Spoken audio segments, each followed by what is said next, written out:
We're just going to start just 15 minutes on the ICT curriculum, so if anyone wants to join us on that, I know one or two people have come in just to talk about that. Put some chairs together. See you tomorrow.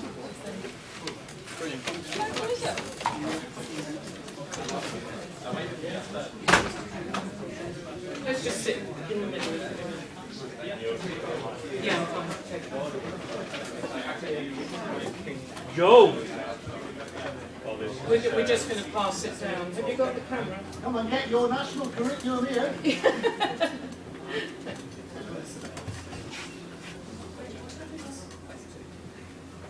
We just sit round in a circle, because there won't be many of us. Did you want to introduce it? Say who's here. Hello. Right, what we're going to do is just go through what MirandaNet came up with from the conference we had at Rugby with regard to the national curriculum revisions. Sorry, Bedford, sorry.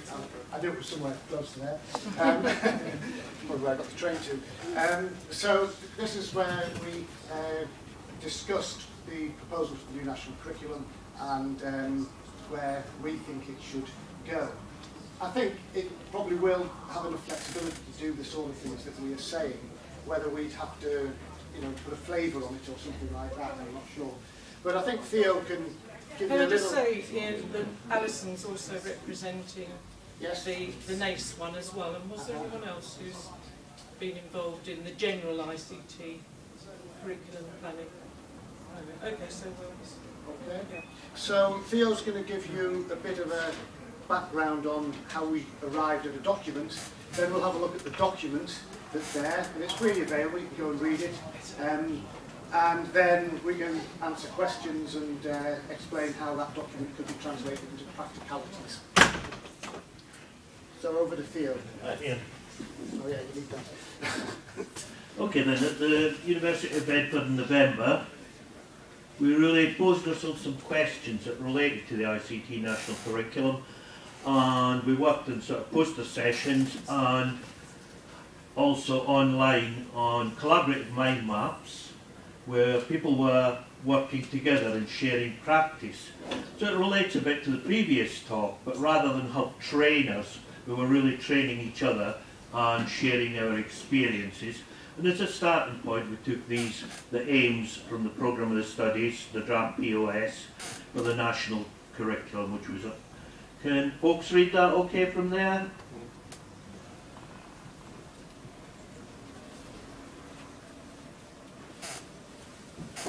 And these were the aims that we would want for children to learn and understand, our students.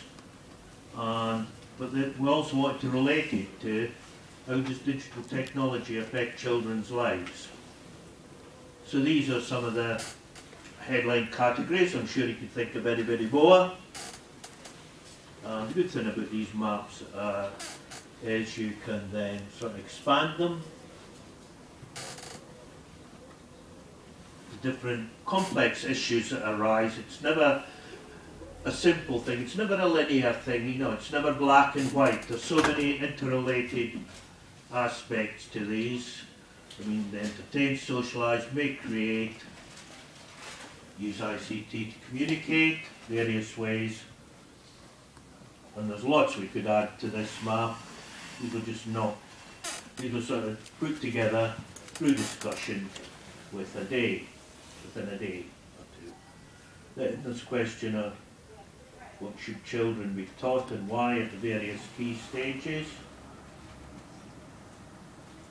Personal enrichment, or because society requires these, what are the issues for society?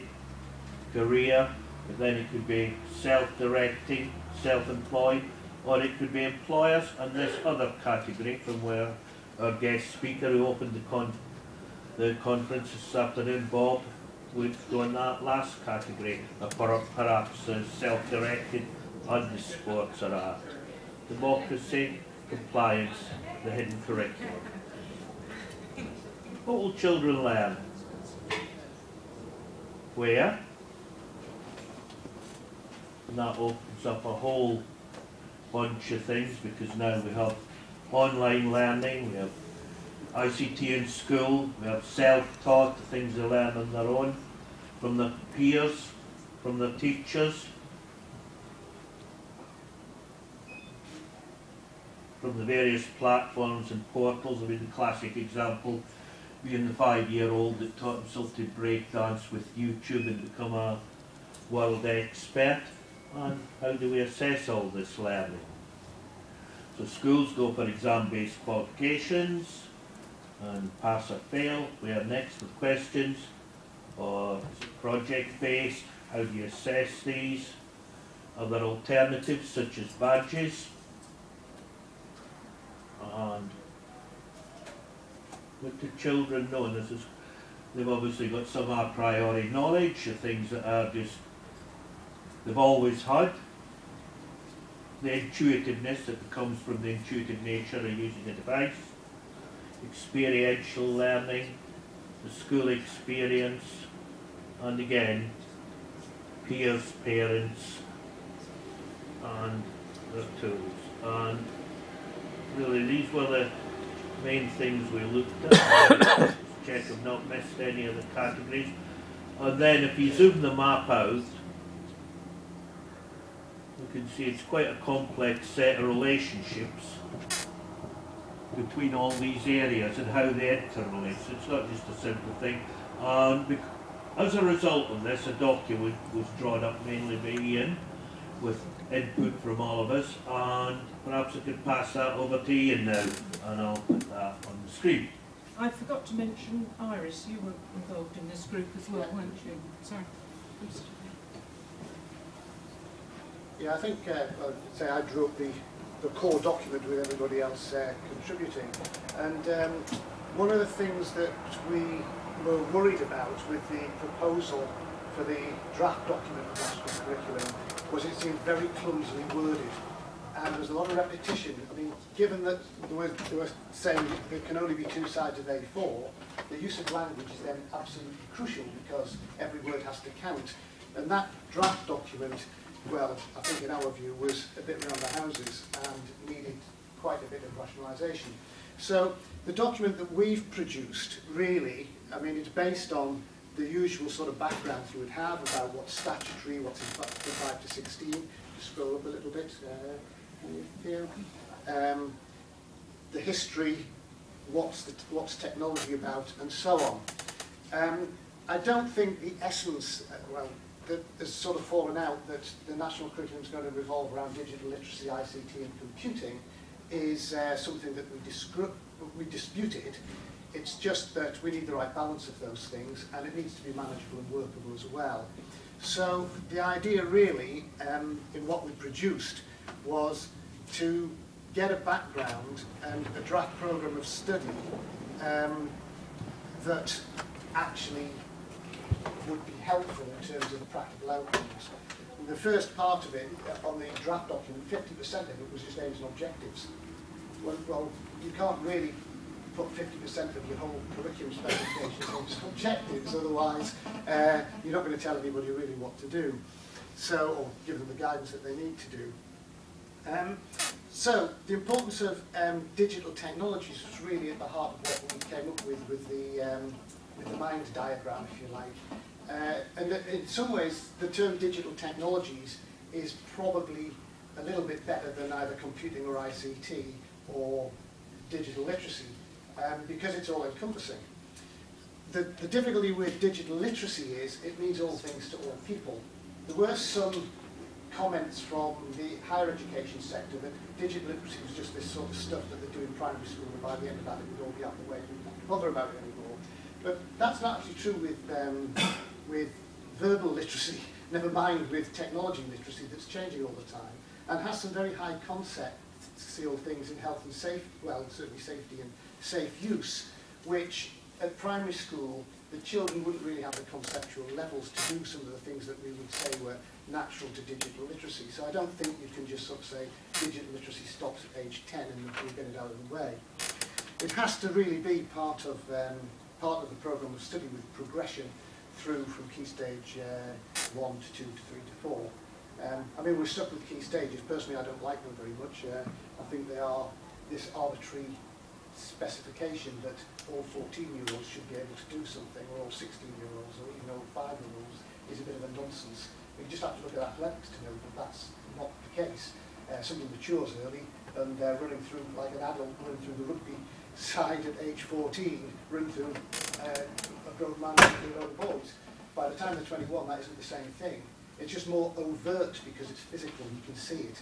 That also happens sort of brain-wise, mentally, and health. But we're stuck with them, and we're stuck with certain structures here. So we've done everything in terms of key stages, in terms of the original document, fairly simple for Key Stage 1, using a range of digital technologies. I think pretty well everything is there that was in the draft document. We just think it's worded a little bit better and a little bit more succinct. The problem with documents that are created by committees is it's the old camel and horse syndrome, because everybody has their pet thing that has to go in and then it proliferates. When you've only got 2 sides of A4, that becomes a problem.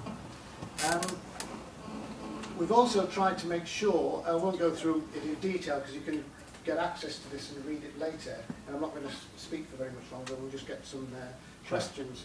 But we've tried to make sure that there is an obvious progression route through from Key Stage 1 to 2 to 3 and into 4, and tried to fit the brief of keeping it succinct and so that it will fit on 2 sides of A4 at the same time. How would we practically realise this? Well, we've got to go from where we are to where we're going to be. So I don't think there's much argument that any school that was applying good practice in Key Stage 3 and Key Stage 4 that couldn't meet the vast majority of what we have here. But there are certain emphases, and the computer science is one side where I think it will be very patchy, because some schools have gone more down that route than others. So the computing side of things in some schools is probably going to have to be beefed up a bit, but we've tried to keep that in proportion because, I mean, despite somebody who was tweeting, I think, this morning about computer science going into the EBAC or whatever, we talk about entitlement for everybody here. It isn't just some people who are particularly interested to go into computer science, into universities and so on. And I think it's unrealistic to expect all 200 in a cohort to do a GCSE in computing. It might happen in some schools, but I think that's at Key Stage 4 pretty unlikely. That doesn't mean all 200 shouldn't do some computing. They probably will. But they will also need to do some of the traditional IT things, like e-safety, because if you're not going to keep abreast of that as an entitlement for everybody, you're going to run into major problems, which are pretty obvious. There's also transition to using the tools, the traditional sort of ICT thing, like moving from desktop applications to cloud-based applications, because much more collaborative technologies enable us to work collaboratively. That's pretty obvious, really. And there's a big problem with getting people to move from those old systems based on desktop office type activities into the more contemporary cloud-based systems. And those have fantastic potential in the general education sense because they further cooperation and collaboration, which is one of the sort of holy grails of teaching and learning, really, and it's becoming more and more important. So we've tried to keep it so that the balance would enable us to do that. And there are courses already out there. I mean, I run an awarding organisation, and we do the ITQ, and it's quite easy to get the ITQ to fit these sort of models, and not by a prescriptive method. So you could, for example, for Keuchel over there who do mobile technologies, you could do the mobile technologies unit, the e-safety unit, and something on the internet or collaborative technologies to go with the mobile technologies, and have a mobile internet technologies flavour to your curriculum. Equally well, you could have a computer science flavour, because you could use specialist technologies to teach Greenfoot or Scratch or any of the programming languages, and use improving productivity using IT for the planning and management side of that, and again, maybe the IT security units for safety and so on. So there are existing things out there that will fit what we're proposing, and probably which will be compatible with the system as it comes out. We don't know until it's all finalised exactly, but I think it's pretty likely that it will from what we've seen before. So it won't need any massive upheaval. The difficulty will be showing people how to do it in that way, because they're not necessarily used to interpreting what they're doing in a different sphere. And if we're going to get from A to B, you have to start, as I said, teaching, basically you have to start with where people are at. We can't just expect them to suddenly make this great leap from one place to another, and by September everybody's doing everything completely different. We have to get pathways to support that, and we've tried to write a document that will do that. Okay, has anybody got any questions? First of all, what I'd like to do is let Allison give us an answer, just comment on that, because you did a lot of the Naace work, didn't you? And then we'll open it up to questions, okay? You've contributed to the Naace work as well. Yeah. It's been quite interesting. I think that's a really useful document. I think there's one slight error in there, that you perhaps put more detail in about what should be taught than is actually necessary. I would like to go back to your mind map and question whether you should have a heading, what pupils should be taught there at all. Because that to me indicates the child as a pot that needs filling.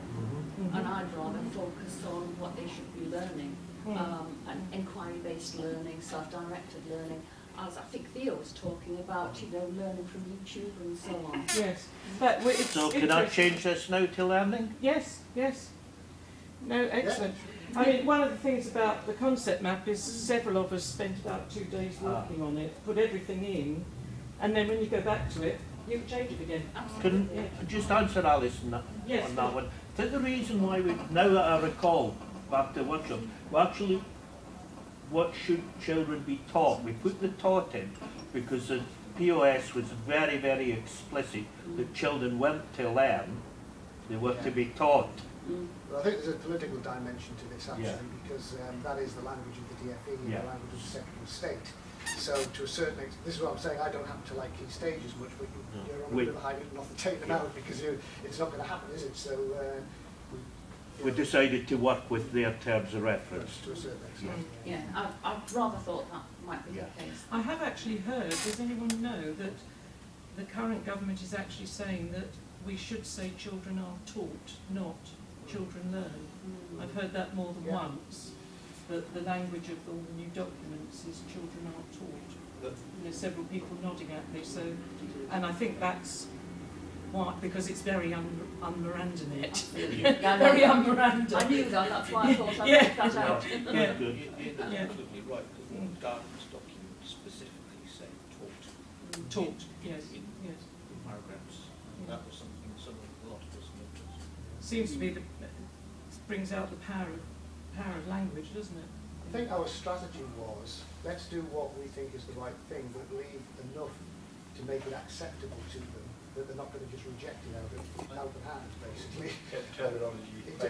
And to be honest, the semantics are less important in some ways than being able to have influence on changing, say, the balance between the digital literacy, the IT and the computing. To me, that was the biggest thing that was out of kilter. A lot of the language was reinforcing what I think there's some individual prejudices in there, rather than getting a balance across the digital technology ideas. I think what Alison's touching on there, this difference between teaching and learning, shows itself in a number of ways. One of which is the comfort and power and control with a traditional system that says this is what you teach. It's prescribed. There is no flexibility. And then if you we're video streaming, so we need. So it's the difference between power and control, where in fact you prescribe what will be taught, and learning and empowering and enabling and actually creating better thinkers. Those two don't sit together.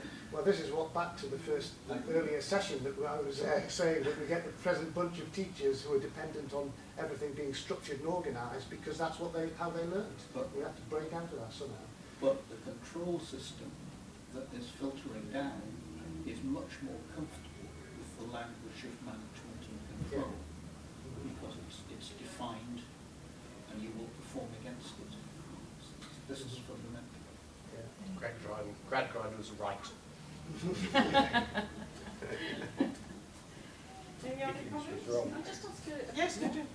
I just wanted to bring up really what you were alluding to with the digital literacy, because those 3 subsections came from the Royal Society's report. And their definition of digital literacy is about using word processing and using PowerPoint and so on. There's very little mention of safety.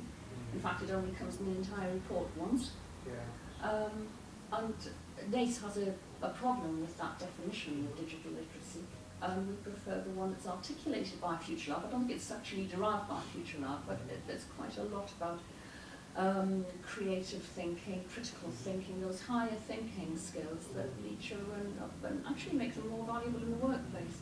I'm quite interested, as a personal observation, that my daughter's recruiting at the moment, and they got a person who was whizzy with IT, but couldn't understand what the task was about. And she said, I'd rather have somebody who can set up a system to do that, because I can teach them the skills. It won't take me very long at all. I thought that's a very interesting observation, because surely some of what we're doing is about the workplace. No, I mean, I fully agree with that. I think that it is one of the problems with the terminology, and that's why I said right at the beginning, terms like digital literacy mean different things to different people. And so you can have quite a long discussion where the 2 people discussing it are discussing completely different things. Even computer science, if you go into the CAS discussion groups, some people are talking about computer science in terms of digital theory. Others are talking about computer programming. Now, all of it is relevant to that, but the more you go to the sort of pure science HE end, the less it is to do with actual technology and machines, and the more it is to the sort of theory of number. And when you go into the more practical sessions and things, it's more to do with programming. But I think the problem for the DFE is they don't really understand. They just sort of let hares run and see what happens in the end, I think, is the thing. And we have to get a balance, I think, certainly in a wide range of schools, with lots of different types of children, from special needs to the very brightest. I think a huge frustration, sort of speaking up properly, that's going to catch.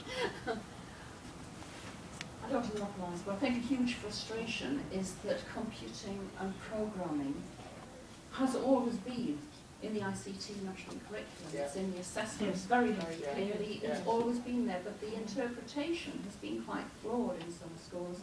So it has turned into how do you word process and how do you use PowerPoint and so on. But the Naace curriculum features computing, and in fact we go right back to the making of a silicon chip, a silicon wafer, and then coding and so on from there. So they've got a real understanding of that, and that can be quite fascinating awareness raising. But I think the higher thinking skills are important as well in that assessment. Sorry, the feedback is to do with people's phones, including mine, so if you can make sure your phone isn't actually ringing. Can I recommend Doug Belshaw's presentation on the 8 C's of digital literacy for anybody that's really want to seriously think about digital literacies, because it's, I mean, the definition he gave there of the Royal Societies, I mean, what they're, if what you say is correct, their digital literacy is office skills, you know, the EDCL. But really, digital literacies are cultural literacies, as shown in one of the earlier slides said. Every country has a different terminology for it. There are cognitive digital literacies where you pick things up from the web, you build things in Wiki, you communicate using SMS, using text, digital video conferencing, you build confidence through using these skills. There's creative digital literacy skills such as music, photography, design type applications, and then there are the critical skills and the civic skills, which include the e-safety aspect. So I really think we need to have that huge, and because there are so many different definitions, people will use it to sort of paint their own narrative of what digital literacy is, and I don't think it gets us anywhere. I think if you... I think you'll have to turn it off.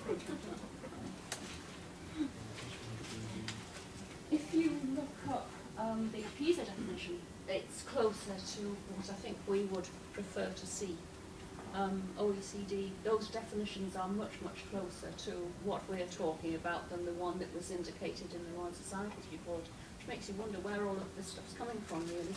Coming from a university university computer science department, it's pretty obvious that, really, and to some extent from Microsoft We Research. send everything out as one files. We send forms out as one files that you fill in. Well, that's an interesting point, but I think, without wanting to sound sort of cynical, but a lot of these things are always driven by particular groups' interests, and the computer science departments in university are struggling to get enough good quality students, and they're under pressure because, you know, the more students they get and graduate, then the more income they get into the system. And one of the big things they all complain about is not enough students with good maths A-levels. But of course there's only so many students with good maths A-levels to go around, and the engineers want them, the doctors want them, and, you know, everybody wants them. So you're always, if you're in an expanding technological age, which we are, and maths is underpinning all of that, and is seen as a filter to get the academically cleverest problem solvers, if you like, for want of a better word, there's going to be a premium on it. And so their idea that, oh well, the students that come to us think that because they've used Microsoft Office they can be computer programmers is a bad thing. So the reaction to that, yeah, well, let's teach them all some computer programming all the way through school. But they're only looking at it from that perspective. They're not realising that these students have to do everything. They're not all going to be computer programmers, you know. Absolutely. And that's the that's their computer-centric world, if you like. And I think that is a danger, that they are a very powerful lobby with people like the Royal Society, who are then listened to by government. So if you're not careful, you get an over-emphasis. And I say that was very apparent in the draft document from the way I read it. There was this constant referencing to computing things to a disproportionate level, even to a sort of repetitive level. And yet there's an acknowledgement that programming and computing is only aimed at the top, maximum 10%, probably 5% of the population. Well, certainly at the university level that's probably true. Mind you, I must admit, I think we should do some of that, but as you say, that was already in the national curriculum, and it's more a staff development issue. Again, it's back to session one. It's more a CPD thing than it is writing it in a curriculum, because it's been written in a curriculum, but it was being avoided. So I don't see that that's necessarily going to change it because the Secretary of State does a non-statutory change to something. Well, we ought to stop there because we've gone on much longer than we said, but it is a very interesting and very vital topic at the moment. We do need to get a balance here. So, as I say, we've got Naace with us as well, and MirandaNet have been lobbying here, and it's very important that we have as many voices as possible. All the stuff is up on our website. We could link through to yours, couldn't we, as well? And we've all sent it off to the consultation. The interesting thing is I know several people in the room who were involved in the first ICT curriculum, and we were told, don't put programming in. The companies said, don't put programming in because teachers and schools can't keep up with it. So the reason it's not extremely explicit in the original one is because we were asked not to do that. So things change and programming's easier, people can cope with it better, it's a different kind of thing, so that's great. But it's interesting how the debate moves on. So let's go on debating, but not in our public session, okay? But that's, and actually, who was it was Dan, wasn't it? Doug Belshaw. Doug Belshaw, that's right. He's speaking on Saturday, actually. We've got a lot of teachers speaking on Saturday, so we'll be very pleased to see you there as well. So, I can see some friends in the audience, I'm going to have a chat with them. Okay, thanks.